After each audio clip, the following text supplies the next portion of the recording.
Nanghirami og bata para daw kunuhay makoneksyonan mi para mabuntis inday. Karon mga anak pabegi sa. Maling-maling, Karon tulo na among anak.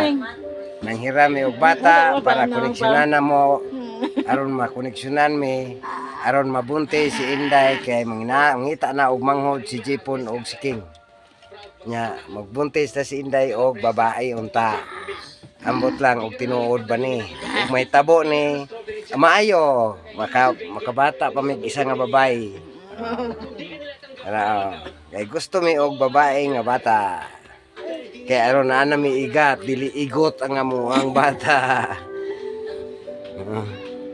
Agay, unsa naman na imong hamaling? Muna among trabaho ron nagsige mig panghiram og bata mga kariltok. Kay matod pa sa karaan, kailangan gid manghiram og bata para mabuntis ang asawa. Nya, akong asawa sa pagbuntis ani nga pero minti naman ibuntis, ra.